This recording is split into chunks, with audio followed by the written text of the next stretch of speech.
मी पदापासून मला पदावर काढून खाली बसवले. मला लेखी द्यायचं कामा गरज नाही तुम्ही म्हटलंय ना कामा येऊ नको लेखी द्या. हा कुत्रा काय मी बरं बरं बरं मागासवर्गीय असल्याच्या कारणातून मला उत्तर 2-3 वेळा द्यायला लावली. सरपंचाच्या सासऱ्याने सांगितलं की ही तुझी खुर्ची न तू खाली बसायचं पोतं टाकून तू शिपाई आहेस. बाई पोतं टाकून बर बर ठीक आहे. काय ना धमकी द्याय नाही मग सांगितले का मारणार आहे मारणार आहे का कशात ना माझ्या हातून चहा सुद्धा मिटिंगला घेत नाहीत. बाहेर जायचं म्हणजे मी कर्मचारी आहे तुम्ही खुर्चीत बसलाय माझ्या. हा हे तर तुम्ही बसा इकडच्या साईडला. हा हे लिहून गेले. हा धमकी द्याय नाही. हा टॉर्चर वगैरे केलेलं आहे. माझ्या कुटुंबावरही अन्याय केलेला आहे. उपासमारीची वेळ आहे माझ्यावर आलेलं आहे. घरात मीटिंग दिवशी लुटून तो काढल्या ते लिहिली मीटिंग दिवशी मीच होतो. आणि कुणी सांगितलं त्यांचं पण नाव सरपंचाच्या सासऱ्यांनी आणि यांचं पण नाव सदस्यांनी पण सांगितलेली सगळ्यांनी नाही सरपंच सासरे पण होतं आणि तुम्ही शिवाला तुम्ही मला लेखी द्यायचं कामा गरज नाही तुम्ही म्हटलंय ना कामा येऊ नकोस लेखी द्या कामावर येऊ नकोस म्हणून तसं लेखी द्या मला. मीटिंग झालेला आहे सगळ्यांच्या मध्ये झालेला आहे. लिखी द्या मला पत्र घरला जा म्हणून जातो. ॲब्सेंटला तुम्ही परत सोमवारी हे कुठलं नाता होतं तिथं शनिवार रविवार नाताची पण लिहि सगळ्या शनिवार आणि त्याचे प्रोसिजर तयार करायचं माझ्याकडे आजची तयार कसं तू आणि कुणाला सांगण्यावर लिहिले ते पण लिहि आणि मला पत्र द्या.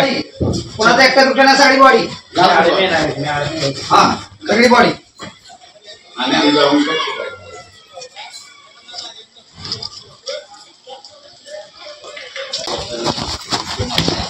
रणजित सरपंच यायला पत्र तसं काढायला सांग. शिवसाहेबांचं असून पत्र आणि त्यांची सासरे सांगते म्हणून सांग. साहेब तो माझा नाही काय सासरे सांगते म्हणून तसं पत्र काढ यांची सही घे. काय करायचं हा यांनी धमकी देते म्हणून सांग. काल काय पत्र घालायचं का आणि नोटीस द्या की तसं सरपंच जावं म्हणून. बाई माणसाला काय बाई माणसाला उत्तर नाही. तुम्ही कसं सांगताय मला सरपंच यायला जा म्हणून. बाहेर जाय म्हणजे मी कर्मचारी आहे इथला तुम्ही खुर्चीत बसलाय माझ्या. तुझी हा हे तर तुम्ही बसा इकडच्या साईडला. हे लिहून घ्यायचं. हा हे लिहून गेले. हिला बघतो हा धमकी द्याय नाही.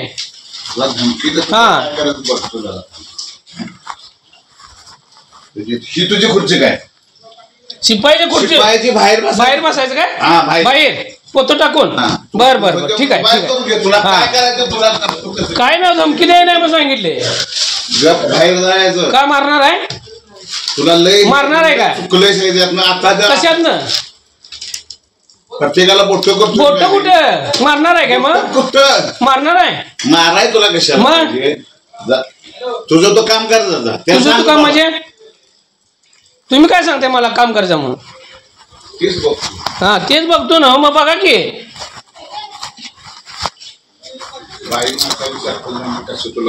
काय उत्तर दिलं मी त्या दिवशी फक्त त्यांना विचारलंय काय उत्तर दिलंय काय उत्तर दिलं मी काय म्हटलं त्यांना फक्त मला तुम्ही कधी काम सगळं आहे माझ्याकडे सगळं आला आणि ते मला पत्र हा तुम्ही त्या यांच्या सहीने घ्या तरी पत्र हा कुत्रा काय मी बर बर बर सगळ्यांनी हे पत्र द्या ते पत्र हा मग पण लिखी द्यायला नको का लिखी द्यायला नको फोन चालू करतोय आणि खिशात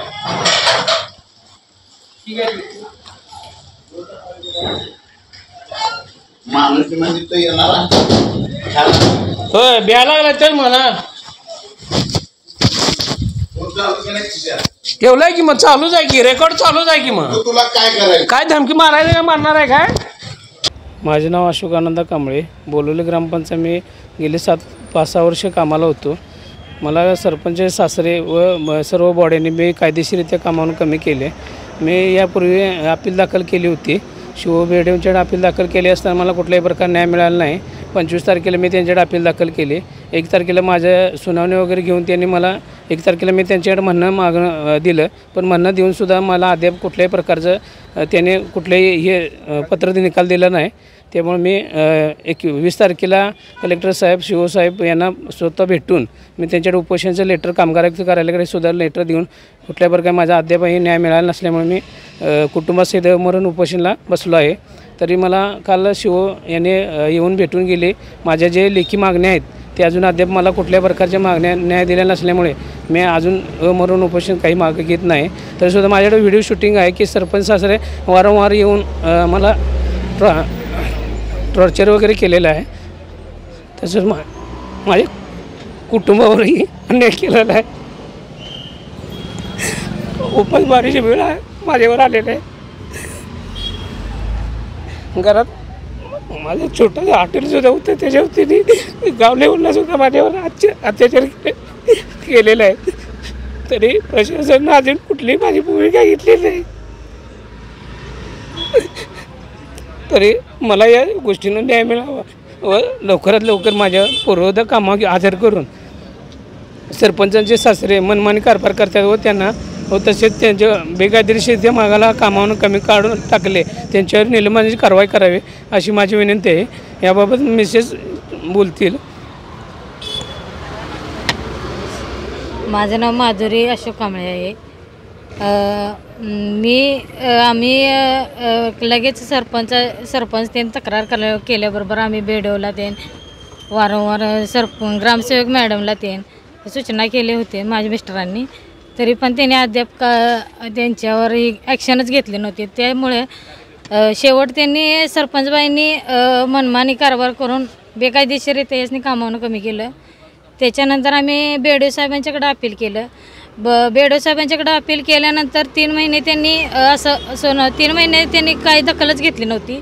3 महिन्यानंतर मग सुनावणीचं लेटर काढलं. सुनावणी 2 झाल्यानंतर त्याचा पण निकाल देण्यासाठी 4 महिने घालवले. 4 महिन्यानंतर मग आम्हाला शेवटीला अमरण उपोषणाची वेळ त्यांनी प्रोत्साहन दिलं आम्हाला अमरण उपोषण करण्यासाठी. त्याच्यामुळं आम्ही न्याय जोपर्यंत मिळत नाही आम्हाला तोपर्यंत आम्ही अमरण उपोषण सोडणार नाही. सरपंचानं जे व्हिडिओ शूटिंग मॅड आहेत त्या सरपंचाने शिव्यागाळ केलेल्या मला खाली बसण्याची वागणूक मिळाली. मी पदावातून मला पदावर काढून खाली बसवले. याची मी ग्रामसेवकांना सूचना दिली तरीसुद्धा ग्रामसेवकांनी कुठल्याही प्रकारे मला दाद दिली नाही. परत माझ्याच खुर्चीतून मला दमदाटी करून आणि त्यात व्हिडिओमध्ये शिवाजी भाटे सदस्य असते त्यांनीसुद्धा शासकीय कामात अडथळा आणून माझ्यावर तू कामावर यायचं नाहीस, लेखी मागायची नाहीस ह्या उद्देश मला कामावर परत तू घरला जा हे उद्देश केले. कारण मी मागासवर्गीय असल्याच्या टपकात ठेवून त्यांनी मला जातीवादीसुद्धा माझ्या हातून चहासुद्धा मिटिंगला घेत नाहीत हे सुद्धा मी मॅडमना कळवलं होतं. तरीसुद्धा मला मॅडमने ग्रामसेवकबाईने दाद दिली नाही. शेवटी त्यांनी माझ्या म्हणजे उपास मारण्याची वेळ मला कामावर कमी करण्याची सुद्धा त्यांनी मला दखल दिली नाही. शेवटी मला कामावर काढल्यानंतर आता कुठल्याही प्रकारची माझी कोण दाद घेत नाही. नोटिसा वगैरे दिल्यात, मी त्याचं खुलासाही दिले, त्यांनी खुलासेसुद्धा नामंजूर केल्यात. माझा पगारसुद्धा 1.5 वर्ष मागताना तू काय बेडव पडलास का अशा भाषेत मला त्यांनी उत्तर दिलेलं आहे सदस्य बॉडीने. वारंवार मला कुठलीही अंगणवाडीचा दरवाजा मला तिने सासऱ्याने सांगितलं की तू कट केलेला अंगणवाडी दरवाजा घराकडं नेऊन ठेव आणि तो दरवाजा नाही ठेवला म्हणून आणि सदस्य सहीला घरला गेलं नाही म्हणून सरपंचांच्या सासरे यांनी सांगितलं सरपंचांना की त्यांना कामावून कमी करा म्हणून. हे शेवटचं नोटीस दिलं मला. हे 3ही खुलासा दिलेत मी, पण मला 1.5 वर्षात पगार देऊन दिला नव्हता. मी शिवसाहेबांच्या यांच्याकडे मी लेखी मागणं केली, परत तोंडीसुद्धा सांगायलो तरीसुद्धा मला तिने तोंडी का सांगितलंस आणि सदस्य यांना उद्धट बोलतोयस हा त्यांनी प्रश्न मलाच उत्तर नोटीस काढलं. रात्री येऊन गेलेत, व्हिडिओ वगैरे येऊन गेलेत. त्यांनी सांगितलं की तुमची मागणी आहे, ही मागणी आम्ही सुनावणी परत लावतो, परत तुम्हाला सुनावणी घेऊन मग परत तुमचा निकाल देतो. मग मला सांगा आता 7 महिने मी निकाल द्यायला एवढा वेळ लावला 7 महिने यांनी, मग परत आणि माझी सुनावणी घेऊन परत माझे कुटुंब उदरनिर्वाह करायचं कसा, मी कुणाकडे दाद मागायची. मग मी सांगितले माझ्या 3 मागण्या मला लेखी मागण्या द्या की त्यांच्यावर मला पुरवठा कामं हजर करून घेणे आणि माझ्या जे काय बेकायदेशीररित्या सरपंच आणि बॉडींचे काढले आणि सरपंच सासऱ्यांचे मला येऊन कामात सरकारी कामात अडथळा आणला आहे यांच्यावर फौजदारी गुन्हा दाखल व्हावा. ह्या मागण्या लेखी स्वरूपात मिळत असेल तर मी उपोषण मागे घ्यायला तयार आहे. मीटिंगला मी चहा घेऊन गेलो की माझ्या हातातून सदस्य चहा घेत नाही. मी ते मागासवर्गीय असल्याच्या या कारणास्तव माझ्याकडनं 2 वेळा चहा नाकारला. तरीसुद्धा मी ग्रामसेवक सरपंच या मॅडमला सांगितलं, तरीसुद्धा त्यांनी माझी दखल घेतली नाही. 2 वेळा तरीसुद्धा मी सांगितलं मॅडम माझ्याकडनं त्यांनी चहा घेत नाहीत. मी मला माझ्याकडे घ्यायला लागते म्हणून क्लार्कला बोलवलं. क्लार्कला सांगितलं की तुझ्यात ते म्हटले तू शिपाई आणि तू चहा देऊन ये. तरीसुद्धा मी मॅडम सांगितलं. 2 वेळा माझ्याकडनं चहा नाकारला त्यांनी. जर अशी वागणूक तर मिळत असेल चहा नाकारायचा. सार्वजनिक मुतारी मला मागासवर्गीय असल्याच्या कारणातून मला मुतारी 2-3 वेळा द्यायला लावली. परत हे मला खुर्चीत बसलं की मी तिथं बसलं की दुसरीकडे जाऊन खुर्चीत बसायचं. हे प्रकारची माझ्या वागणूक होती आणि हाकनाक माझा त्रास व्हायला लागला. मानसिक टेन्शन मला भरपूर आहे. सरपंचाच्या सासऱ्याने सांगितलं की ही तुझी खुर्ची नव्हे, तू खाली बसायचं पोतं टाकून, तू शिपाई आहेस. आम्ही जे काय सांगाल ते फॉलोअप करायचे. कारण सरपंच सासरे ते प्रत्येक मिटिंगला हजर राहतात. सरपंच मॅडम फक्त मिटिंगला एक दिवसाच येते. इतर वेळा सरपंच सासरेच हजर असतात कामात आणि काम सगळं कारभार सरपंच सासरेच करतात. अशाच नवनवीन अपडेट्ससाठी डिजिटल कोल्हापूर चॅनेलला सबस्क्राईब करायला विसरू नका. आमच्या फेसबुक, इन्स्टालाही नक्की फॉलो करा.